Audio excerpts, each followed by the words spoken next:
Hey, man, this is Kevin Smith, and you're listening to the Comic Com, man. This is where you get all your comics info, and take that from a comics guy, a comic book man. Everybody, welcome back. The Comic Com Podcast, Season 3, Episode 47. Like always, your two hosts, myself, Zach, and Justin. And we have an awesome episode for you today. But first, let's check in. Justin, what's going on over there?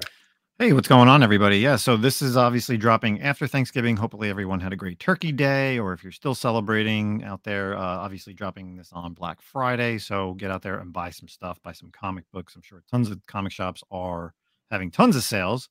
Yeah, dollar stuff, right? But yeah, it's been pretty good. It's I'm enjoying it so far with the week that we're having. It's odd that this is like probably one of the earliest recordings, like recording on a Tuesday in the afternoon, right? Sure. But we have a reason why we're recording in the afternoon. Yes. So we have a very special guest. And if you guys listen to every single thing we put out, and the ones who were listening last week or so, we talked about, or 2 weeks ago, we talked about the upcoming Carnage #1 written by Torunn Grønbekk, who has graced us with her presence here on the Comic Com Podcast. Thank you so much, Torunn, for joining us. Thank you for having me. Yeah. So for those of you who don't know, her address is 462. And perfect. Didn't want to dox you like we were talking offline, but she lives out in Norway, so we had to kind of work around what the time change was there. So what time is it there currently? Well, I think it's like 7, but sincerely, people shouldn't, like, my sleep schedule at this point is so atrocious. Like that was just you being very kind and sweet. Oh, I'm on, like, I used the excuse that I'm on American time, but it's just nonsense. That's what it is. Yeah. So yeah, I think you're about 8 hours ahead of me, and what, Justin? 6 hours ahead of me. 6 hours ahead of you, yeah. Yeah. So. Yet somehow I just woke up. Like I woke up. I had one meeting. Now I'm here. It's great. Well, perfect. Well, here you go. This is now we get to have a little bit of fun early in your morning and our midday. So we'll get right into it. So a lot of stuff we want to talk to you about. But first, let's get to know you a little bit. What's your origin story? How did you kind of come about with comics? How'd you get to where you are right now? Huh. Well, I mean, I'm very old. It's a long story. So are we. It's okay. Yeah, I feel it a lot when the winter sets in, that I'm no longer young. Not just because everything fucking hurts, but just because I keep talking about the weather and hating myself because I keep talking about the weather. Like the young me would be just shocked and appalled by this twist in personality. But there we are. Well, what is my origin story? I'm a huge, like, nerdy person. I got a Commodore 64 when I was like 6, 7, something like that, and I obviously needed to learn English and writing to be able to use it. And I was always in a very sort of nerdy community of people. I got adopted by a couple of, not literally, but by some people who thought it was very sweet that I liked to just had an interest in computers and coding everything. And as with all geeky people, I had a bunch of comics. So I was introduced to comics very early on, and we have some interesting comics in Norway too. Like I used to, before I could read English, I used to read a lot of Valhalla, which is a Danish comic written by Peter Madsen, not the submarine killer, the other Peter Madsen, the nice one. And at some point, when I got to the point where I could sort of read English with confidence, I started reading American comics, especially like Vertigo comics. This was in the 90s, and it was a great time for comics in many ways. Yeah, best time. I agree. Yeah. Because we will get to Carnage at some point, but which is sort of, it is such just 90s Cletus Cassidy, but you will see if you read Carnage, you will see the influences. So I got into a lot of Vertigo stuff, and especially like anything that felt, I like American nonsense. That was sort of my introduction to America, was through comics, I think. Like comics and old westerns. Sort of hugely disappointed the first time I went to the Midwest, and I realized, it's more like, you got to go further west. You got to go way further west. Yeah. Where is my Western dreamland? Where is it? By me. You got to go to like El Paso, Texas. You got to go to New Mexico. that area. That's like the Old West. That's what still exists with the Old West. I took a train from LA to Kansas once, Okay. and the train ride through all of those strange states, that was fucking amazing. Yeah. There was at one point where I was on the train and there was it was 8 hours of nothing, right? Like there's no people, no anything. You don't see one single building, and there was one house with one guy sitting in his boxer shorts, flipping off the train as we went by, like violently flipping us off. And I thought, like, he does that 3 times a day. I love that dude. Yeah. But that was very much like, that was my vision of how America should be. Not that I don't love America as it is. I'm just saying it could do with a bit more, you know, a bit less people. Is that what it could use? What maybe everywhere could probably use a little bit. Yeah. I think we're working on it. We are killing people at an astonishing rate. We should, and no one's fucking anymore. So that's something. And we're not going to have any, like, we're taking care of it. Birth Give rates it are another down. 50 years. Death rates are up. You know, yeah, it'll equalize. We're getting there. Yeah. So you say the 90s. What was your, besides like in Vertigo, like what titles were you reading? Which ones were your go-to? Well, like, I think my favorite of them all was probably Preacher. Steve Dillon was a huge deal to me, and I realized that when I get the question like, why do you write comics, there's a very specific moment where I was writing a novel because I always knew I wanted to write, and I got to the point where all I wanted was to have one of Steve Dillon's silent panels. I just wanted the reaction of someone, and I realized like you can't do it, so I just needed to write comics instead. So that night I sat down and I researched how to write a comic script, and I wrote my first comic script within the next sort of week or something, and it felt so right compared to anything I've done before. Because meanwhile I was sort of I kept on with the geekiness, and I created a tech company. I sold the tech company. I have done a bunch of sort of digital nonsense, a lot of design. I do art, but nothing sort of felt as right as comics did. So that's what I stuck with. That's awesome.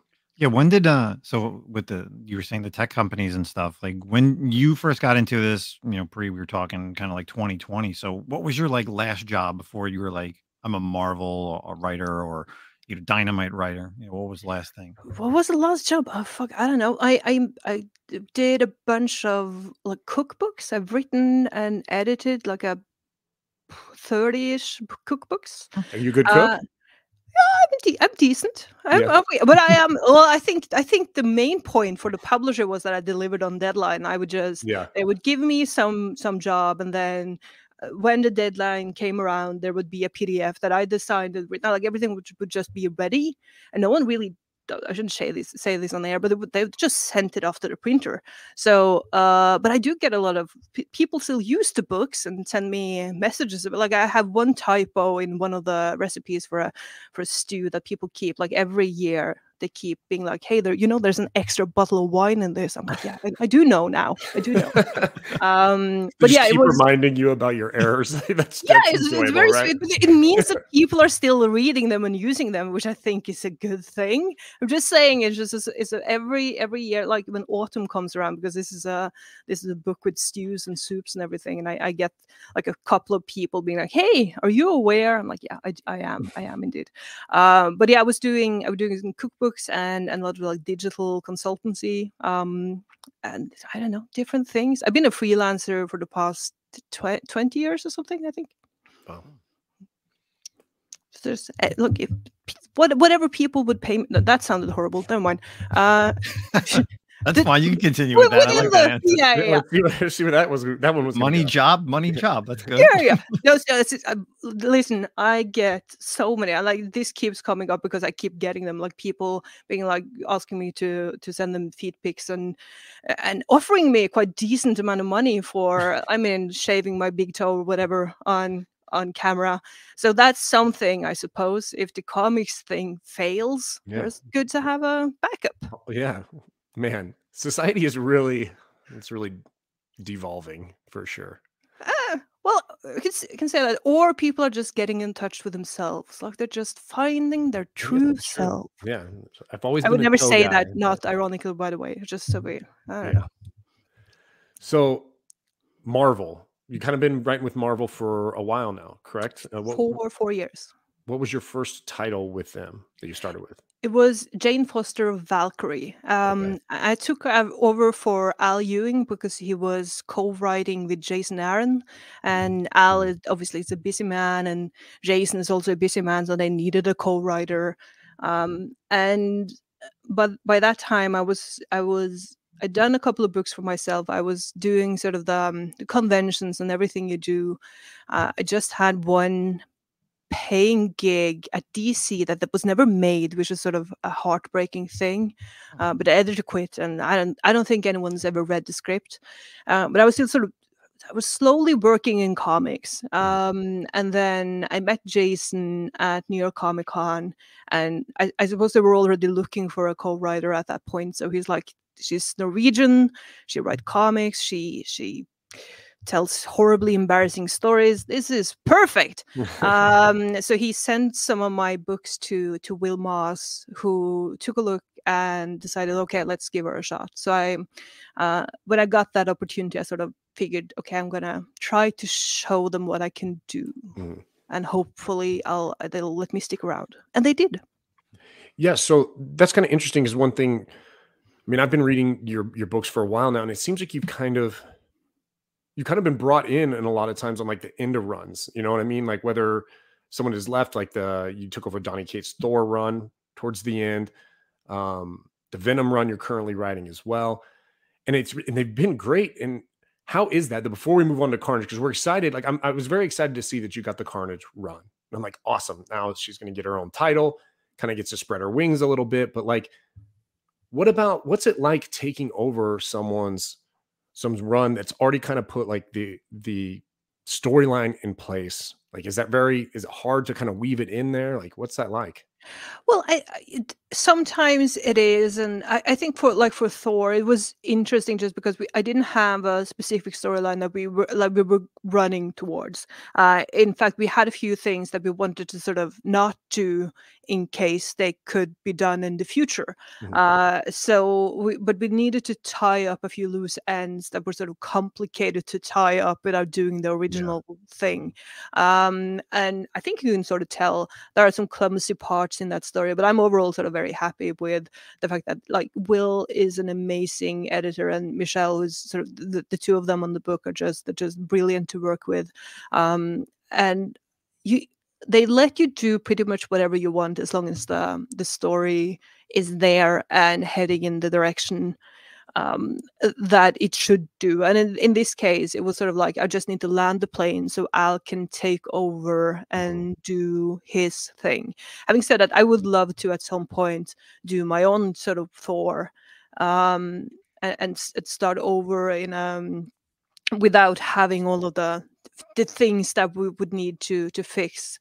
But getting to work with like Nick Klein, which was just it's just such a fucking delight. He's so good. I think he's one of the absolute best working today, especially at Marvel. And I say that knowing that that is, I would say, one of the main, the nicest aspects about working with Marvel. And I do love being able to play around with all the characters. It's the artists that you get to work with because they're just so good. And it is a playing around with the best in the business, and of the best in the business, Nick is fucking like he's leading the pack. So, I mean, it was a joy to do the entire run with Thor. But I do hope at some point that I get to do my own Thor. I feel like it is. I'm named after Thor, for fuck's sake. I must count for something. Yeah. How is that like Norse mythology? Like, obviously you did the Mighty Valkyries, you did some other stuff with Jane Foster, and then doing the Thor. Like, does that come natural to you? Is that something that you've loved like growing up, and now you're like, oh, this is perfect. I can put this on paper. I mean, I'm a parody of a Norwegian in that sense that like my mother, like I'm named after Thor. My mother used to bring us to like Viking festivals growing up. So there are a bunch of pictures of me in full Viking garb sitting around. Like it is, that was my childhood. We have one of the biggest burial mounds in Northern Europe, just a few hundred meters away from here, and I spent a lot of time doing, like, shooting with bows and arrows and all of that nonsense that didn't seem out of place until I started working with Americans, and everyone's like, "Oh, that's so cool." I'm like, "Well, it's truly not, though. Like, we're so nerdy, it's ridiculous." But it is something that it was very near and dear to my heart, and sort of I didn't think about it, but it was just a part of my childhood, and now it's suddenly a sort of it's a cool thing that I know all of these stories, and I just have to not tell my mother about what I'm doing. She still hates Jason for burning down Yggdrasil, the tree. Yeah. Oh, yeah. She read that once, and she's like, "I don't like these comics." I'm sure. I just desperately try to sell her on it, but she's like, "Nah, I don't know." Does Jason know about that? What's his feelings? I told him, and it freaking broke his heart. Because the thing is, like, his mother loves my comics, which is sort of my greatest achievement ever. I think that she goes to the comic store and buys my comics, and then my mother is like, "Jason, oh, the fucker!" It's so great. It's amazing. There needs to be like where Justin and I were talking about some random stuff. We were talking about like Bravo TV shows. There should be some kind of like a TV show about comic book writers' mothers and like the wars that occur behind the scenes. I would watch that with that would be amazing. I would like to see that. I find trying to explain to my parents what I do is a sort of it's a losing battle, and I've been trying to do it for a long time, and sometimes I have to like I wrote Darth Vader this year, and I thought, like, surely they've heard of Darth Vader. And Dad's like, "Is that the Star Trek thing?" And I'm like, "Yeah, it's sure, whatever space nonsense. I don't know." It's just, but it's very sweet when they see that other people are excited. They're like, "Maybe am I excited about this? Maybe I am. I don't know." Do they check your social media? Like, no, God, I fucking hope not. I think at some point they listened to a podcast where I said something about my mother and how I don't think she's proud of me, and she came by and she was like, "I'm so proud of you." I'm like, "I don't know, it doesn't feel natural though. I think you." So but I don't know. I don't think so.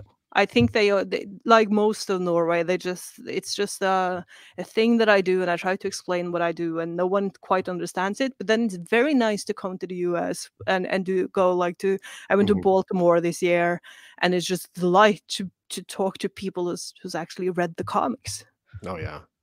I mean, like, so you said you kind of have a shop over there in Norway, but like, what is the comic book community like in Norway? It's obviously different than America, right? Or it's Well, we don't have the single issues, which is sort of the main. We do have.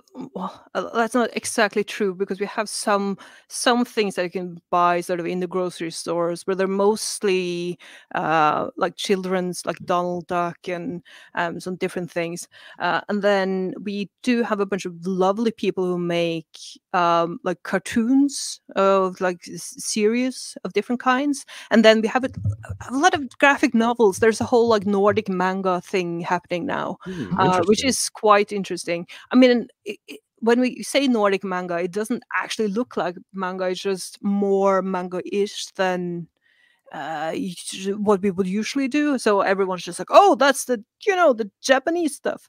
But the stories are very interesting, and there's a lot of like Norwegian Norse mythology inspired stories that come out of it, which is, I find it interesting how that suddenly has some sort of value, because within Norway we're all sick of it. Like everything is the Northern Lights and wolves and whatever, and we're all tired of it. And then we go outside the country and people are like, "Is that a moose? Fantastic!" That's why I keep every time I have a cabin in the Swedish forest, and I have a trail cam that sort of catches all the animals that runs around the cabin, and people mostly know me through the videos of like defecating foxes and I don't know, the bunnies. I think Americans enjoy, and Zach and I both love Norse mythology, Roman, Greek, all that, just because, between like video games and reading comic books and reading books, novels, seeing movies, we really appreciate that. And I feel like that's the opposite. It's the opposite on, people from overseas. If they come from any country, they always want to go to New York. And I live in New Jersey. It's 40 minutes to get to New York. I'm like, ugh, New York. Like, it's like terrible, but like you want to show off, because that's where the City of Lights and Times Square and Broadway and But you don't go to. But the thing is, New York is fucking fantastic, but just don't go to Times Square and go and have like proper steak. I think it's also, obviously America's a newer country. We don't have the legends and the lore that like Norway has with Norse mythology, or Great Britain has with Arthurian, stuff like that. Like, I mean,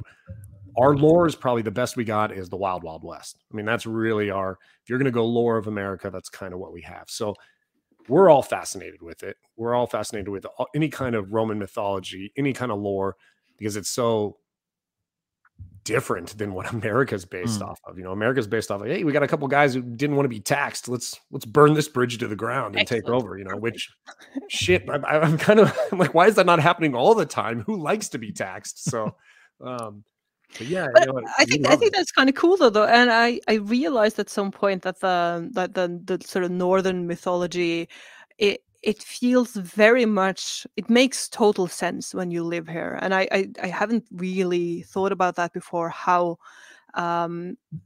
because the cold and the darkness and the brutality of it all, it doesn't. I'm going back to the weather now, just so we're clear, because but that's part of it. The weather is that's the point. Yeah. The seasons sort of run us to the point where, like, because now it's dark all the time here, and it gets to you in a way that you can't really describe. It's just it's there as an entity, the fucking darkness, and then at some point it'll be light all the time, and it changes how we act and how we, like, I realized first time I went far up north, I did a exhibition for Knut Hamsun, the Knut Hamsun Center. I did all the graphic design there, and when we were installing it, we had to go far up north where the sun never sets. So it's like the sun is like on the sky, it's shining away in the middle of the night. And I went there and we were working away, and at some point we had one of those, oh, is it dinner time soon? And they're like, oh, it's 4 o'clock in the morning, you idiots. and I realized, like, somewhere in me, you usually get some hints from your environment about, like, what's the time and what you're supposed to do, and when that's gone, it sort of fucks with your brain a little bit. So now when I'm old and I do all the things, like I have a therapy lamp that beams light in my face to sort of desperately trying to convince me not to go into some sort of hibernation until the sun comes out. Because it is, but it makes sense when you look at Norse mythology. Like, it's the brutality of it all makes sense to me, and then I find it interesting when cold. Yeah, you're just pissed off. They're sick of being cold all the time. I know. Pisses off everyone. And sometimes, like, the easiest way is just, like, if you can just beat the fuck out of these people, then we can go back inside and light a fire, and then like every sort of like the frost giants and everything. If you walk around in Norway, you will see them, like, they are there. It makes sense to me. That's cool. Just because you get the sort of the play of the light and the play of the colors on the sky, against the mountains and the boulders and the trees, and it all makes sense. And I'd never thought about that until I started traveling and spending a lot of time in America and other places but that's absent. So before we move on to symbiotes, I still got to talk about one of the things. So I'm an X-Men guy. I love X-Men. That's probably my favorite. That's my go-to title team and everything. And you're writing Realm of X right now, which is kind of another Norse mythology with an X-Men spin to it. You got Vanaheim in there, and I'm really enjoying your Realm. This is actually the title I was kind of out of all the Fall X titles, I was like, this one seems really interesting, and I was looking forward to it. And I like the roster you have, because you talk about 90s. You got Marrow in there, who is like your classic 90s you know, like not maybe the greatest, she's not the greatest character, but she's so cool. And there's What are you saying? She's the greatest character. I love Marrow, but people do not like, and I don't understand. Like, she comes from the era of like Marrow and Maggot and like the characters in X-Men for a while where people are like, what's going on here? But I love her. And then you've got Dust in there, and I love the inclusion of Typhoid Mary. But did you get to choose these characters? So that's my question. Did you get to choose which characters you used here? Well, we knew we wanted magic, so that was sort of the one thing. And Danny was a sort of, that made sense that she would be on the team. And the book was for a long time called Valkyries of X, which would never truly work. But we knew we wanted to take them somewhere and do something. But I got to choose, like we obviously agreed, and me and the editor Lauren, we went through a long list of potential candidates. But I got them all. Like, it was very happy with my roster. Yeah. I think the only thing I'm not like, we can talk about this. Zach, what do you think? What makes a good X-Men comic? Since you're an X-Men fan. So first off, I mean, this is not necessarily the answer, but in Marvel, the best female characters are all X-Men. X-Men have almost, and I love, you know, there's male X-Men characters that are among my favorite characters of all times, but X-Men does women the best, period. They always have, in my opinion. And what makes X-Men good? They've got to be on, like, I've really enjoyed the Krakoa age. It's cool how they're finally on the up, like they're on the win. Like, we're so much better than everyone. We resurrect. No one can stop us. What makes a good X-Men comic is they're down and out of their luck. They are fighting for survival all the time. Everyone hates them. Everyone fears them. That's the best. They're alone and they bicker with each other. So they're like this family of misfit toys all the time. The X-Men, they can never get their shit together, because if they would, they'd be running the world. Yeah, they would truly, though. So I don't know what makes the best X-Men character. No, it's a great answer. I've been wondering. It's been on my mind for months now. It's because this was my first sort of team book with a bigger team, and I realized at some point that all the things that I wanted to do, I don't have the space to do it, and it was sort of heartbreaking in a way, because there are so many things that we could have delved into and sort of handled properly, but that we couldn't. But I mean, I love it. I hope other people do as well. It's always hard to tell. And as it comes to like what makes a good X-Men comic, I've realized like they need to be miserable. They need to be a little bit horny. Like, there needs to be some sort of horniness somewhere, even if we are in, like, we're making comics in 2023 and apparently no one is horny anymore. Yeah. Isn't that weird? And so the X-Men are like, you go back to like the Claremont era, and it was, you know, Cyclops and Jean, Wolverine and Jean, Aurora and Forge, Rogue and Gambit, and now there's like, you're right, no one's horny anymore. There's like no relationships occurring anymore. That's strange. It's very strange. But it is fascinating how, because I realized, I shouldn't say this on the air, but there you are. I realized at some point by going through, I bought someone's comic collection, and I realized when getting into the boxes that it's mostly porn. Like, it's mostly like comics porn from the 70s and 80s and 90s.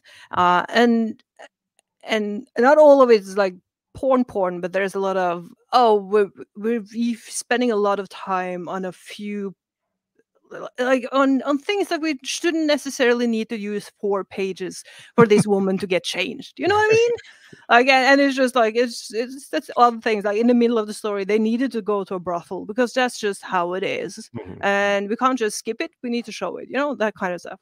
And I realized I fucking loved that stuff growing up. You know, when you're a teenager and you're running around, you're horny, you want some, you know, something in your comics, right? Yeah. But I mean, I am European, and like everything is horny. Or it was. I suppose it's not anymore, because we get our influences from the rest of the world. Yeah. From you guys. We are blaming you guys. The Protestant Americans.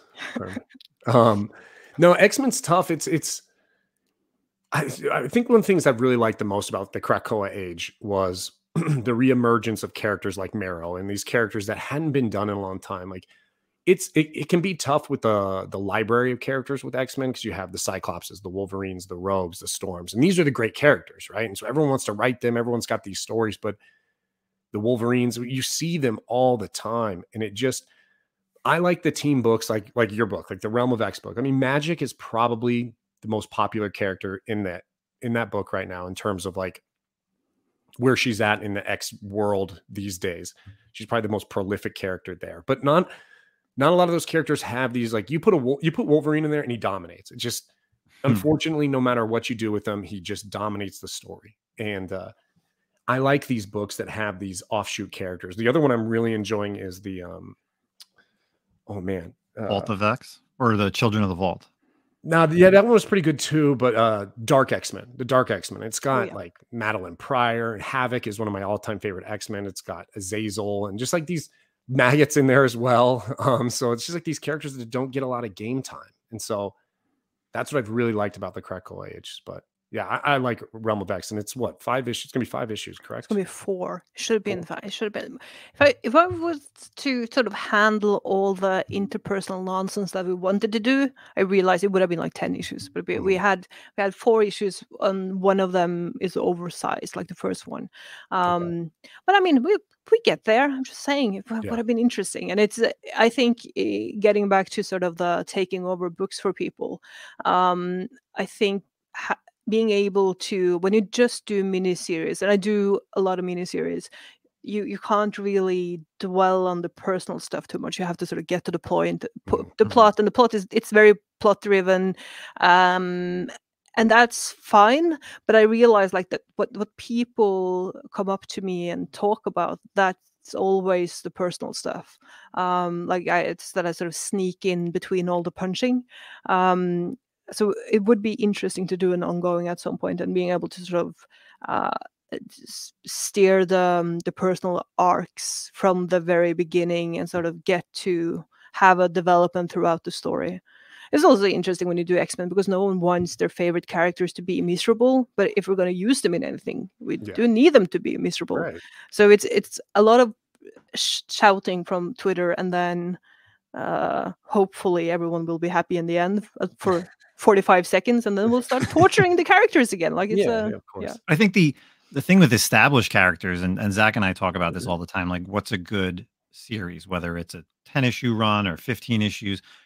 It's great when you're building a world and you tell a story and that's it. But when you have established characters, like all the X-Men have been around for many, many years, having a 4-issue miniseries doesn't give you a lot of time to do what you want to do, right? Like you said, you want to do an ongoing or maybe even 10 issues, because like Marrow and Maggot and all these characters are been around for so long, they haven't gotten their time to shine, and people are only going to read them for 4 issues. Are we going to see them again? Like, are they going to come back to the shelf?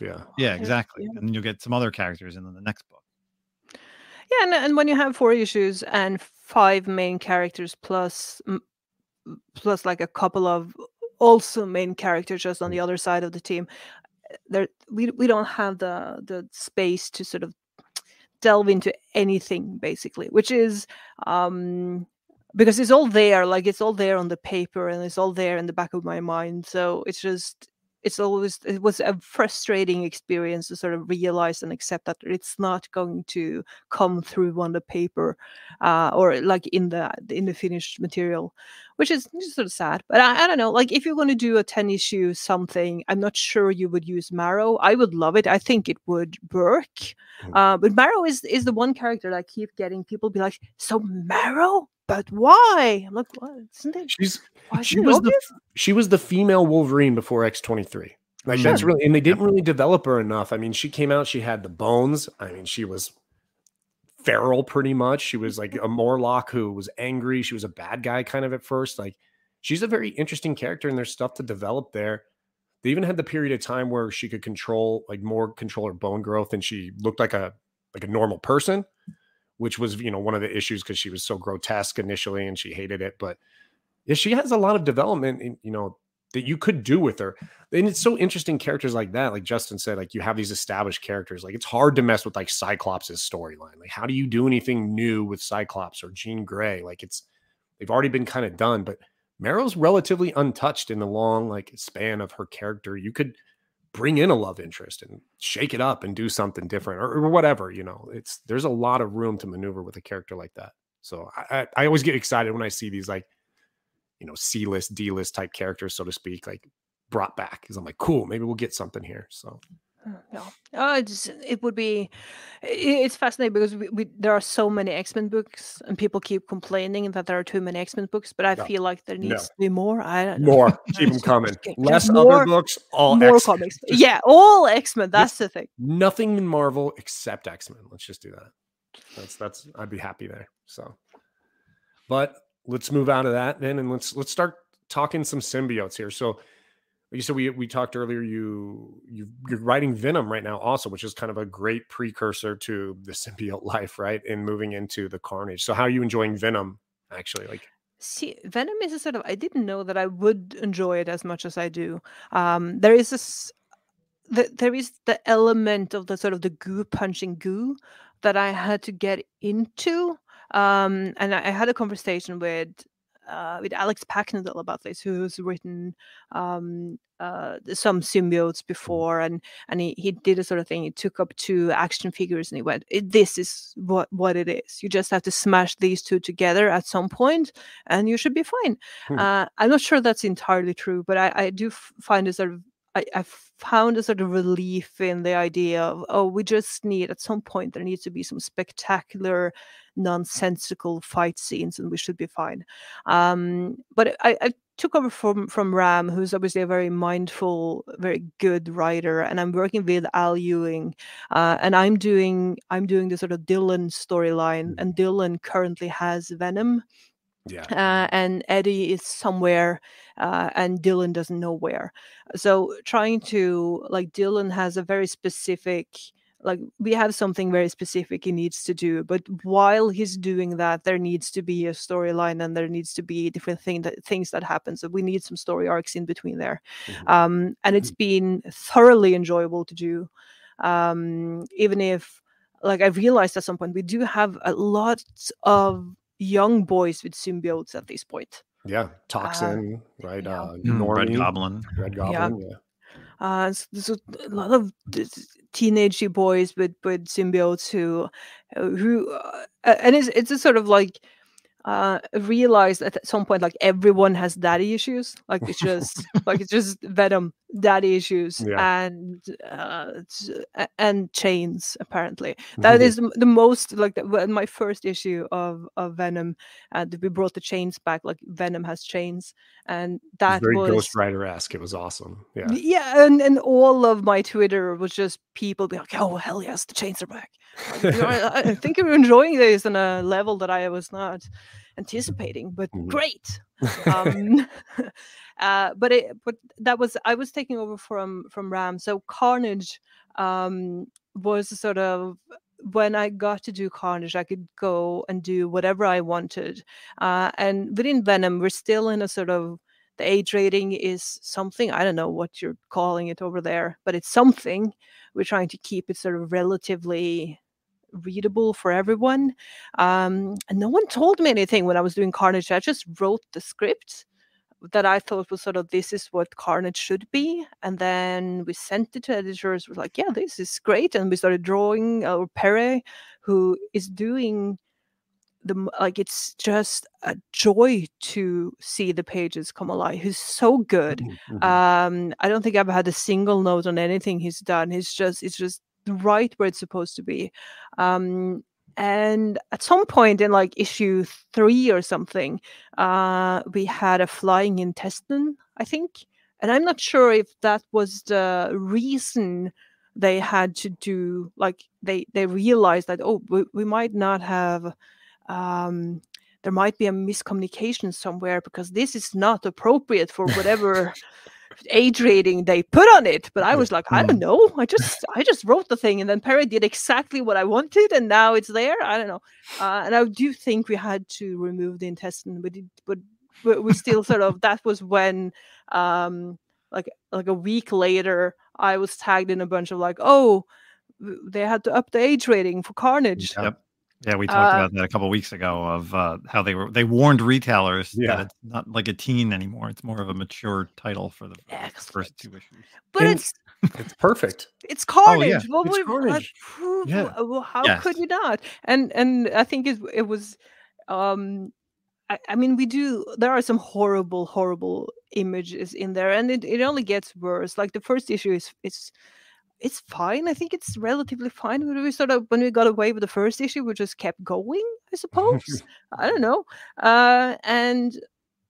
But I think it might be as much the subject matter as it is the visuals of it, because there's a lot of gore in Venom, but it's more like gooey gore. Yeah. It's not as much, people being, I don't know.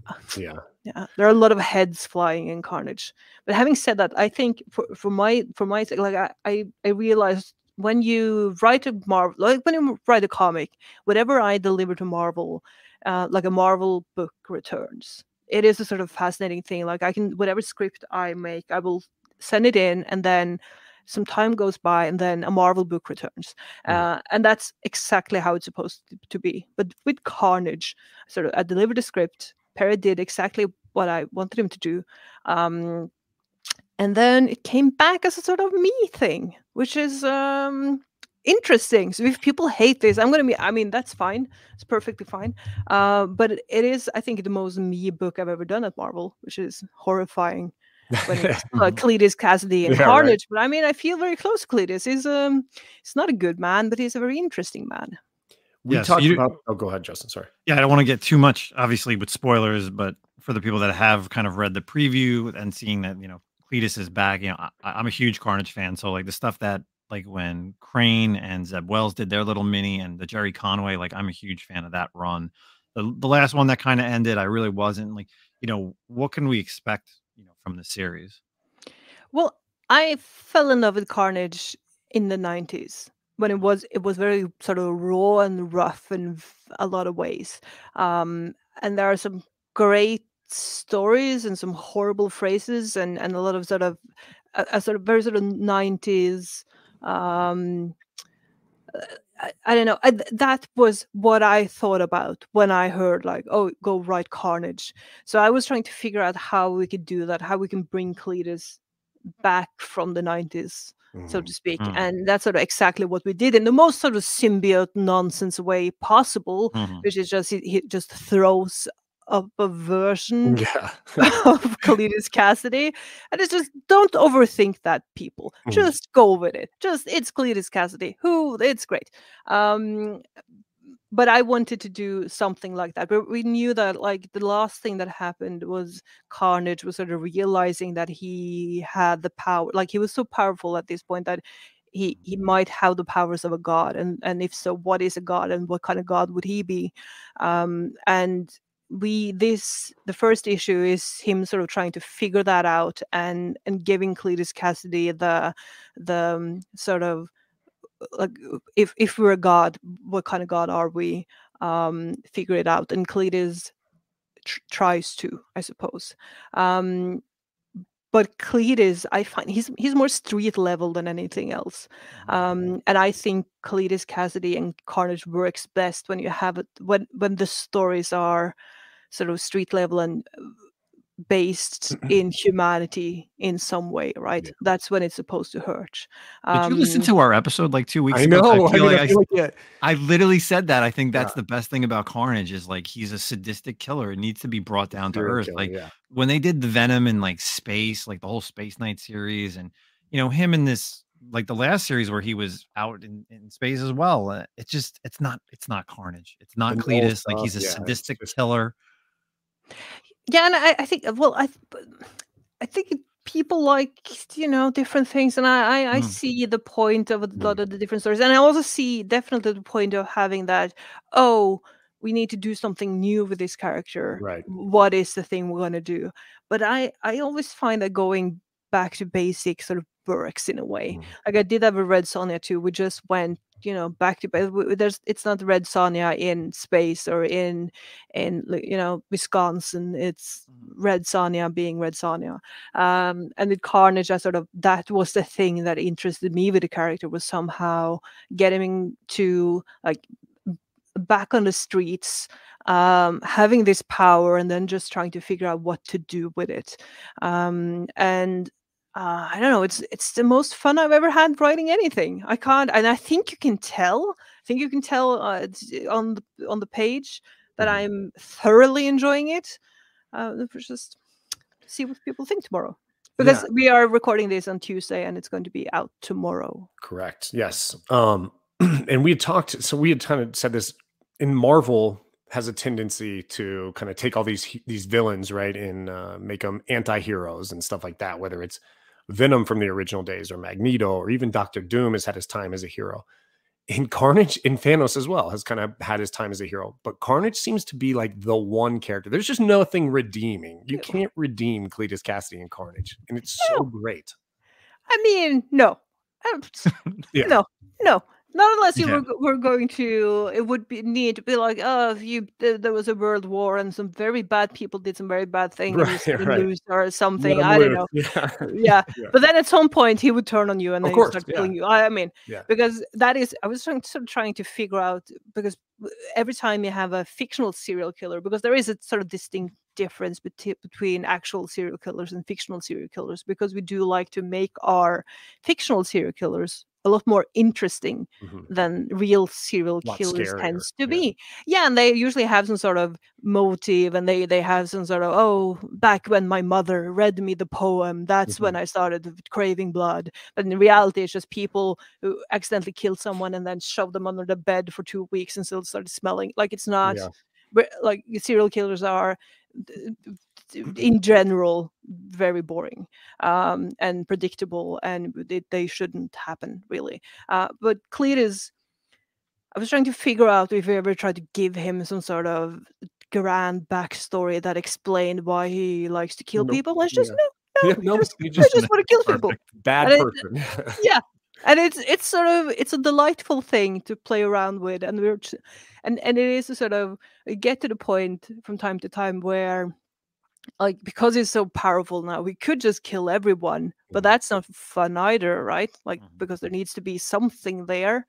So it's a fun thing to play around with, and I do hope that people are not going to hold it against me, that I love it. It's such a delightful thing.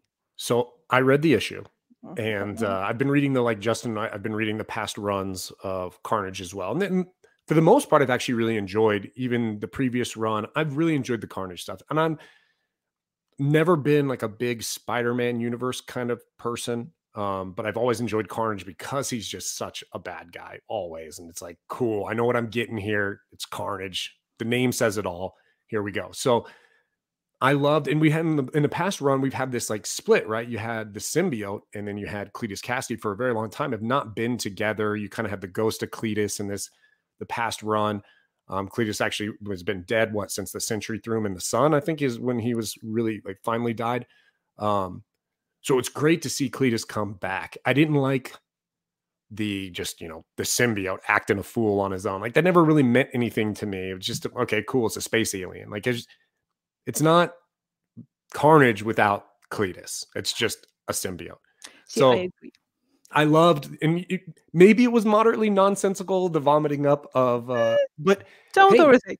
I agreed. And like everything we've got with like the Null and stuff, and like the Hive and the Codex, like that fits. Like, it makes sense. Like, his DNA is somewhat inside the symbiote. So I loved it. I think, and I'm trying to make sure I keep it not, or spoiler free for everyone to enjoy, but it was, I don't know how it was gory. I mean, there were some scenes that were amazing, like awesome. I loved it. Really? Because I thought the first issue was it's not that bad. It's compared to other Marvel books. I mean, like you said, you get the goo with Venom in this, but with Carnage, you're seeing blood fly. I mean, I'm picturing the one, I don't even know if I should say it, but like where he kind of like peels the guy in half, sort of. Oh, yeah. That was pretty awesome. That was awesome. That was when I saw that page, I was like, oh, Perry, Yeah, We're gonna. that was really cool. It's gonna fucking work. It's gonna be great. It was pretty cool. But he had very much.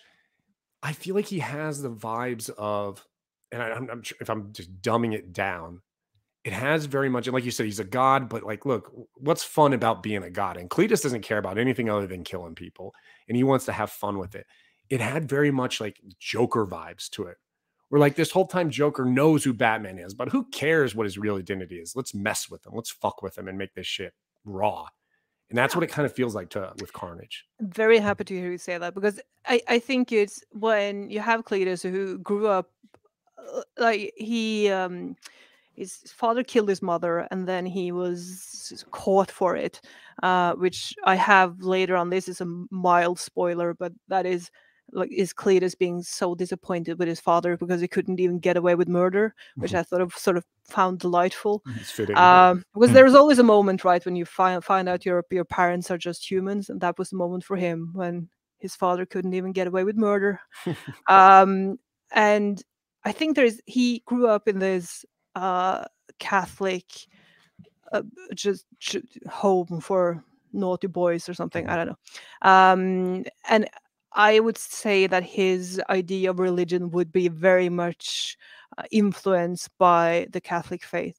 And I'm having a lot of fun with that. And I realized at some point, but being Norwegian, being very much like I never, like it was never even an option to believe in God in my life. It's just been, there are stories on, I have no, I don't feel bad about fucking around with it at all, and I do hope that people are not going to be offended. I asked Marvel if we could have Cletus like on the cross on one of the covers. And we have another scene where we're crucifying someone. We realize like that might be like one bridge too far, like in America. And then we realize, we do it all the time in X-Men, as long as there's an X instead of a cross. True. Yeah. So that might be a workaround that we just crucify people on a random X instead of having an actual cross. But I don't know.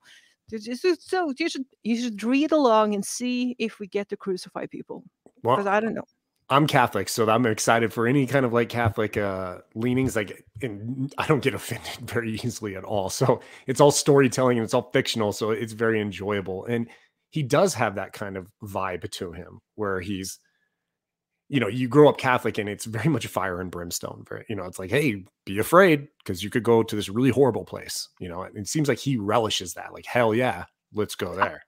But I do find, I would say that in defense of the Catholics, if we're going to be religious, you might as well go all out. You do. Like there's so much nonsense. Well, we own it. Yeah. And that's what I'm saying. Like, so if I were to ever be religious, I would think I would go for, I want all.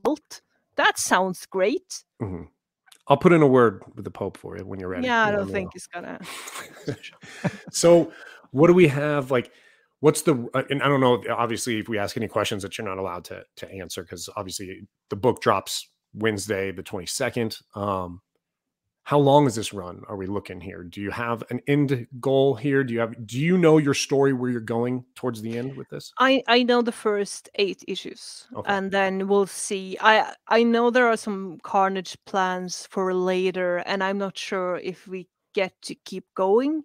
But so we'll see, and it might be that we just need the character somewhere else. It might be just a natural end to the story if, like, we can't give him something to do that makes sense and sort of is interesting enough to follow along. Because I don't want to do like, but now Cletus Cassidy goes to, Asgard and starts killing people. I don't think that's gonna, but which is the sort of natural next step. It is a potential next step, right? It would be, we're gonna upgrade from killing people because there's no longer a challenge to kill people, so we're going to kill gods instead. And that is a valid pitch, I think, but I'm not sure I would find that as interesting as what we're doing now, because we have Flash Thompson, who is Anti-Venom. There's a lot of Flash fans around. I didn't know I'm a Flash fan. Yeah, Anti-Venom's awesome. But I loved when he was when Flash was Venom. That was the Reminder run, right? That's when it started. Yeah. I love that series too. Mhm. Yeah, Oh yeah, Flash is it's great. amazing. Yeah, and Flash is one of those characters that I think he's a thoroughly interesting character, combined with the fact that I'm not entirely sure that he's technically alive, but Right. he is there, and we are sort of just playing around with that as well, sort of the resurrection of Flash and what actually happened, and why, if he really wants to be a hero, like he obviously does to a certain extent, right? Why wouldn't he be in an hospital saving children from cancer, which is true superpower if you think about it. We can heal anything, anyone, right? But he's not though. Like he's running around the streets, punching people. So there is a sort of playing around with Flash, and Flash is, as of right now, the only one who has understood that Carnage is up to something. So he feels a great responsibility to do something, and I love him for it. Yeah. I like. I was do we excited see to that we're Flash. do we see, as far as like Spider-Man, you know, are we going to get into that realm, or are you going to kind of stick with the anti-Venom Flash Thompson?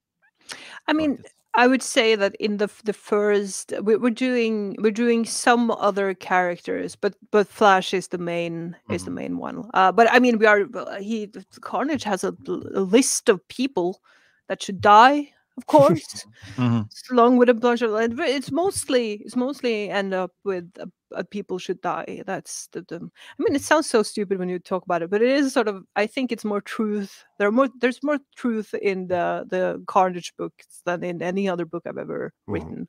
But it is also because I'm trying to sort of get the people involved and see the people who Carnage inspires, like who would see, because what we're seeing here in the Carnage books, there's sort of miracles, right? Like it is a burning bush, except it's fucking horrible. But if you see proof that there is some sort of creature out there that could be a god, how would you handle it, and how would 2023 people treat it, and what kind of conspiracy theories would sort of evolve from it? And I'm playing around with that a lot. Man, how do I say this without spoiling it? There's a scene at like the end of the book. It very much. Maybe you don't know who. Do you know who David Blaine, the street musician, Sure. magician, is? Yeah. Do you know what scene I'm talking about? Then. Yeah. Okay. That was wild. So I hate that I haven't read it yet. I hate that it's not Wednesday and I go grab it. You guys. I was reading that issue and I was like, "Damn!" That's like because Zach apparently gets his comics before the rest of us. Yeah, well, some way. I can't reveal my sources, but what about can you speak on this? Summer of Symbiotes is coming up, right? Is that something you have to plan ahead for? Oh, sure. We will see. And I was, not to spoil anything in particular, but I would say that me writing both Venom and Carnage just seemed like a fucking missed opportunity to not do something. So we do have we have a lot to do, and he has a lot to say. So because we need to get through all the sort of scripture according to Cletus Cassidy. So I'm trying to keep the sort of character count down, but I do that in general. I sometimes find that when we add in, like I remember the first book I ever wrote for Marvel, like Will Moss, he was like, "We can add Spider-Man in this if you like," and I had that moment of like, "Oh, how the fuck am I going to write Spider-Man properly? It's going to be in 2 panels."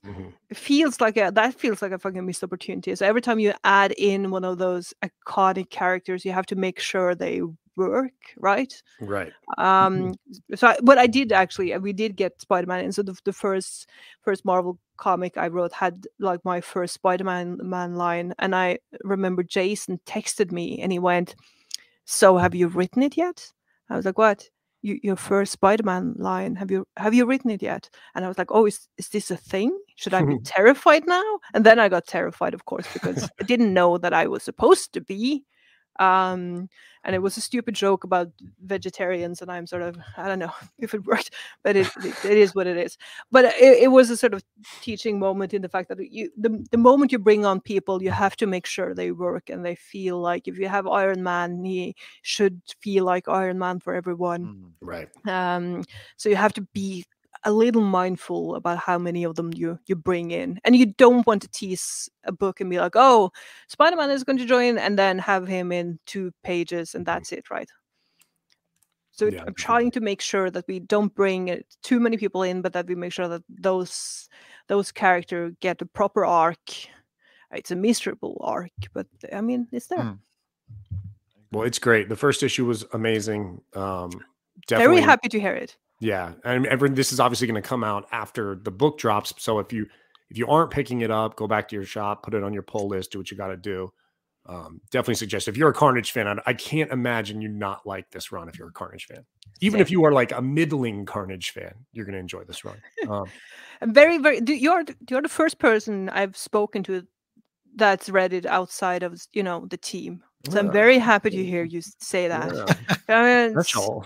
Because I was sincerely like, I like it, and that's not always the case when you have a book out on Wednesday. Sometimes things happen in the and you just, it is sort of, it is what it is. But this one I truly enjoy. So if people hate this, then I mean, I think that's fine. But it's still, I hope they don't. Well, yeah, I'll be buying it.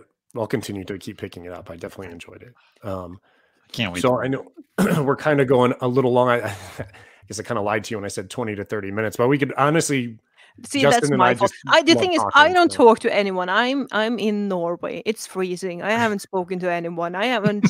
No, it is. Happy to keep going, probably so. But what so I have a question I want to, and then I'm sure Justin's got some questions. What character would you do if you had?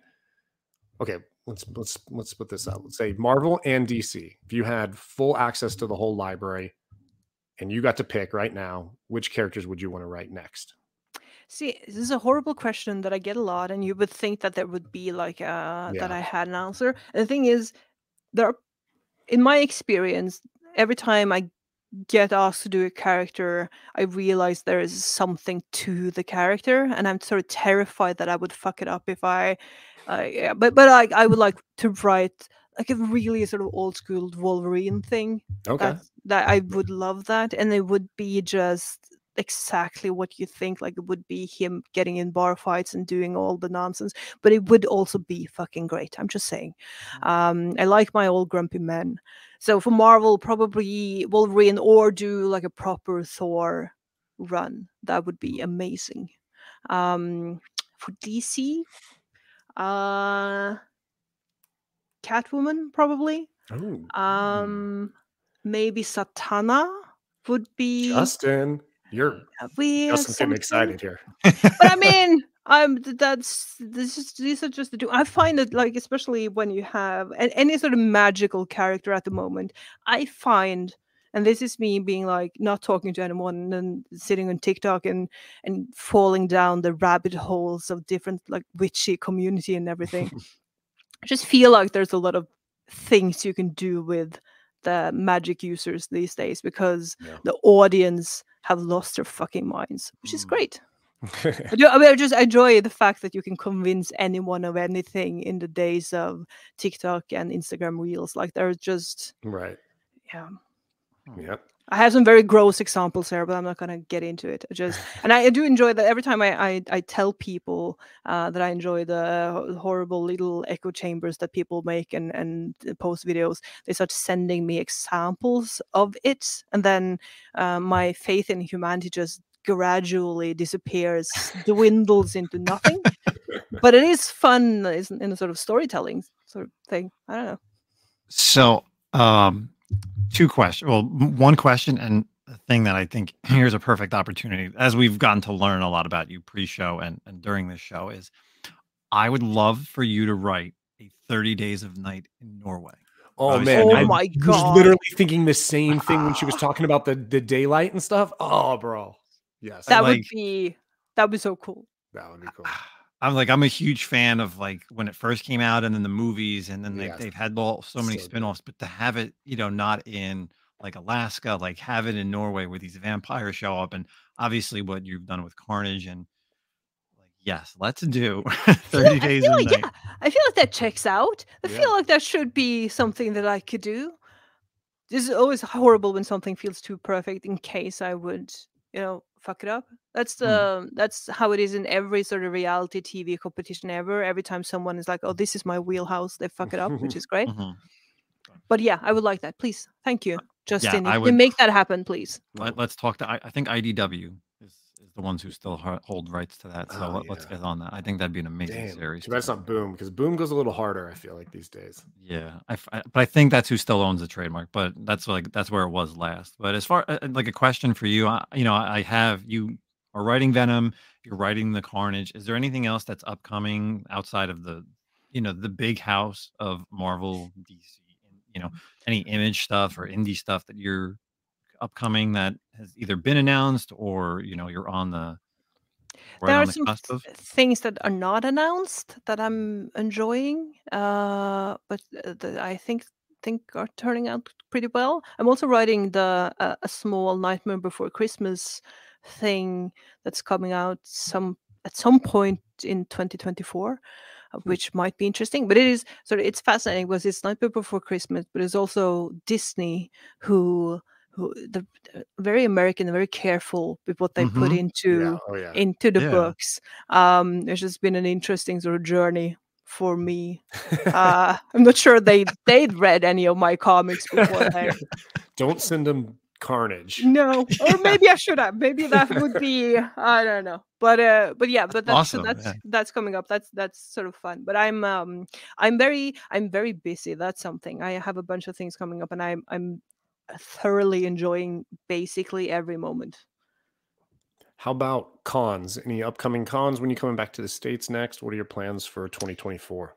I have no plans in 2024. If you want to invite me to a con, I would love to go to Perfect. basically anywhere in the States. I fucking love America. I give you a hard time in general because you are so easy to make fun of. Because, like America is humanity on meth, right? Or on speed or something. Like we it's have a just, lot of both those things here too. So. yeah, I would imagine. And it's like it's everything just up to 11, like in every aspect, and it's just glorious. And every time I'm in America, I think like, oh, I love it, but it's not great. Like you shouldn't be doing this. But I'm very happy to be here. That's the thing. But yeah, the only thing I have upcoming right now is I'm going to Greece in a week. So right after this drop. So if you are in Greece, if you come to Athens Con and say hi, That's I'll cool. be there. Yeah. I know. I've always wanted to go to Greece. Yeah. I want to go so I'd like to bad. go to the only big shows I know like in Europe is like Lake Como, like they have the little Lake Como Con, like, and then Thought Bubble in UK. But yeah, I'd love to go to overseas con. Like I just think like just to like to see the difference. So obviously, Right. yeah, you've been to both. So what is the difference between, you said you went to Baltimore and I went to Baltimore this year as well.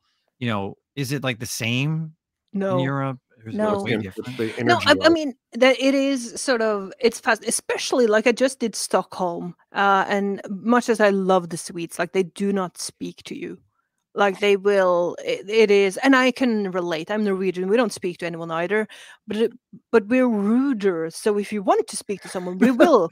But the Swedes will not. Like it is. It's a very strange thing. America, everyone talks to everyone all the time. Mhm. Like you have conversations in the fucking elevator, like insane people. Yeah, it's horrible. Who talks yeah, in the but elevator? It's disgusting. the thing is, it's so freeing when you come from like Norway, where no one talks to you unless they have to.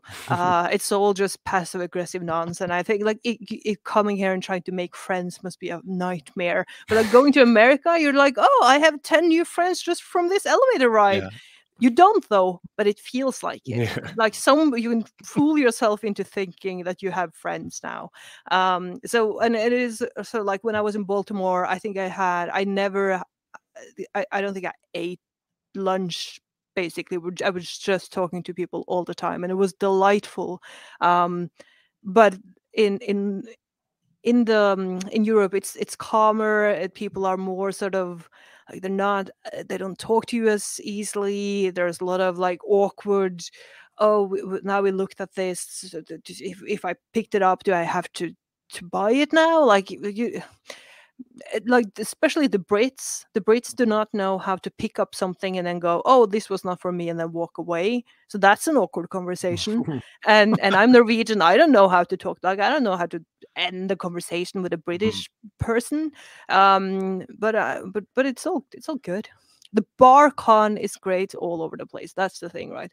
Because one thing is the con itself, but it is the community that you meet when you meet people later. That's always the point of 100%. of the Comic Cons. So Justin, do you want to pitch? You want to pitch the con for her to come to next year?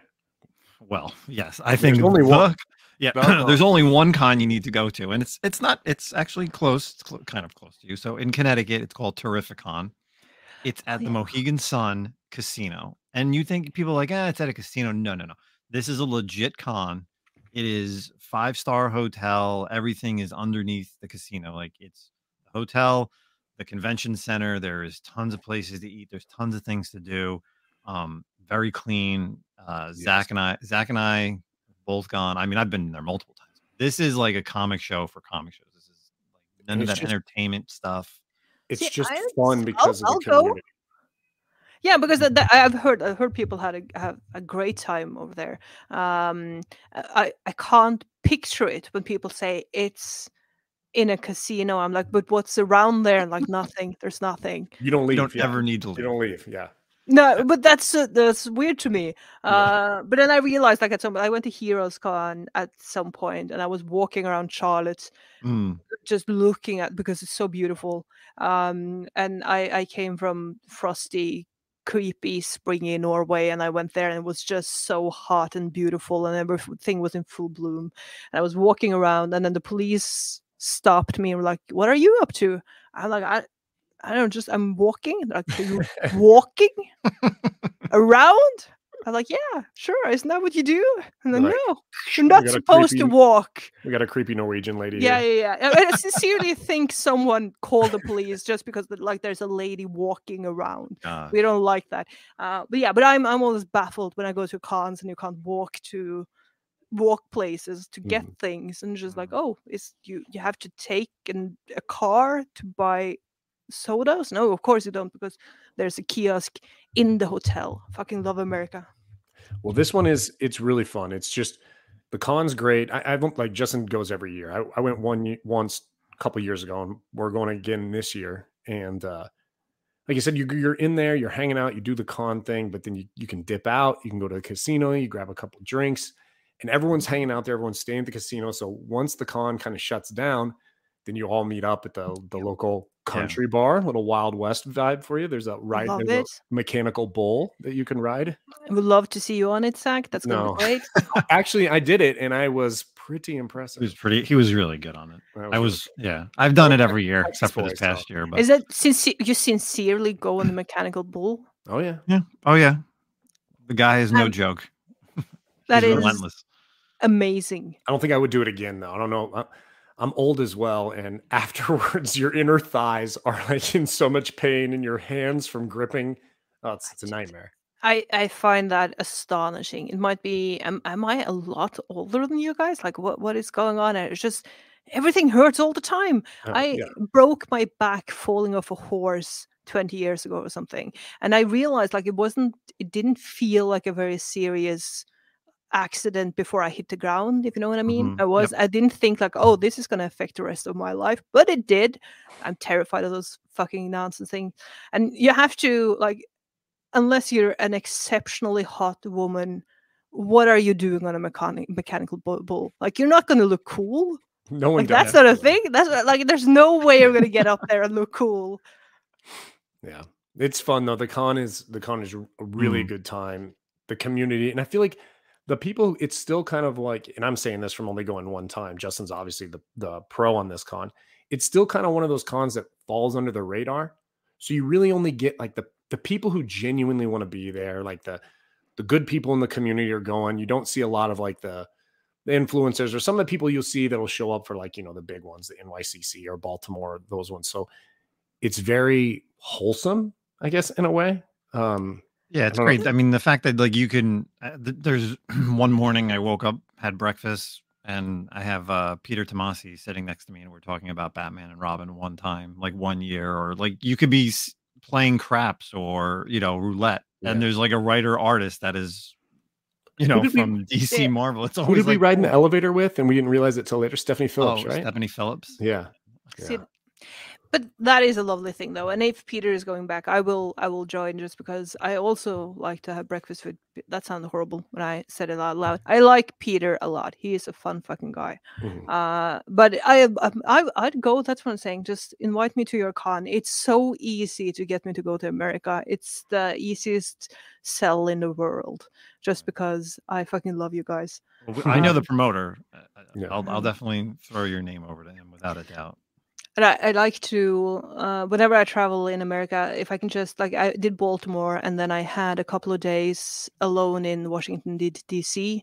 And I got, or that's not technically true. I had a hotel right next to Dulles, so I could go to the aircraft museum right there. I set aside a day for it, but just because it's fucking brilliant. And just being able to travel alone and do shit like that is just, every time I'm questioning my life choices, I'm like, well, I'm here. I get to do whatever the fuck I want. It's amazing. Well, that's where I'm actually moving next year, is Washington, D.C. So really, we'll be out there. Yeah, you can come adventure with us on the East Coast. Justin and I will both be out there and all that stuff. You should start taking your, like, the Stephen F. Udvar-Hazy Museum, I think it's called, the Aircraft Museum. It is the most magical place on earth. And I went there and I had some work to do. So I just brought my laptop and I sat down and I worked. And then whenever I would run out of inspiration, I would walk down to the aircraft. And I realized, had I been near there, that would be my daily fucking thing to do. I don't understand how you can be in that area without just having some sort of season tickets. I don't know. But yeah, good for you. Lucky you. I'll come visit. Well, Justin, anything else? And we kind of no, seriously, this has been an awesome interview. Yeah, this has been absolutely amazing. I cannot wait to read Carnage tomorrow when it comes out. And just, you know, we were talking about this months ago when it came out, and then really a couple weeks ago with the different age restrictions that they were putting on it. So I'm really happy that we actually have the writer come on and talk about Carnage, because I'm a huge fan. So good luck on the whole series, you know, the series that you're writing, and you know, hopefully we can definitely come on again. And if we see you at a con in 2024, without a doubt, it's gonna be fun. Yeah. Oh, that would be great. Let's do that. Well, thank you for having me. This has been so much fun. Well, we'll let you go. I don't know what your bedtime is, right? So or you just woke up, so you're going to be up for another like 12 hours. I'm going to work for the rest of the night. It's going to be one of those days. It's great. But I'm writing Carnage. I mean, I have no complaints in this world. I just need to, as I mentioned, I've been recovering from COVID. So I just had 1 week of doing absolutely fuck all, and just hating every second of it. So I need to catch up. Oh, something I want to say. Side note on the Venom run, more Sleeper. Yes, he's awesome. Sleeper is so great. Sleeper is so fucking cool. And the thing is, like, I had someone be like, "Oh, Sleeper! Like, how could, of all the symbiotes?" Yeah, he's the coolest, and they don't give him anything. No one's done much with him. Yeah, I would love to do more with Sleeper anytime. Yeah, he's cool. So once again, Torn, thank you so much for coming on. We really enjoyed having you here. And hopefully maybe we can get back with you maybe before Summer of Symbiotes. We can check back in on the Carnage run or something, or have you on again at any time. Hopefully we'll see you at a con, something like that. That would be awesome. As long as you like it, though. Let's see how Justin likes it first, and then we'll see. Oh, I know I'm gonna enjoy this without a doubt. There's no, both of you, the way you talked about it, Zach. I've known Zach many years, and when we talk about what we're like reading, and I have a good idea that I'm going to thoroughly enjoy this. Yeah. There's not much that Justin reads that I don't like, and vice versa, I think. So we're pretty like on par with our tastes in comics. So yes, good, the bad, the ugly. Yeah, that's good. That's good. As long as you, but I mean, I will come back as long as I said, as long as you like it, then we'll. For sure. So I will consider. That would be my review. If you invite me back, then you like it. If not, I'll be mortally offended and think about it for the rest of my life. Well, fair. Well, thank you again, and for everyone, Justin. Actually, anything sign up? No, nothing. We're all good. Happy Appreciate Thanksgiving. everybody listening. Obviously, everyone's reading or listening to this after Thanksgiving. Hope you had a great Thanksgiving with your families. Stay safe. Christmas coming around the corner, and we'll catch you guys next week. Later. Bye.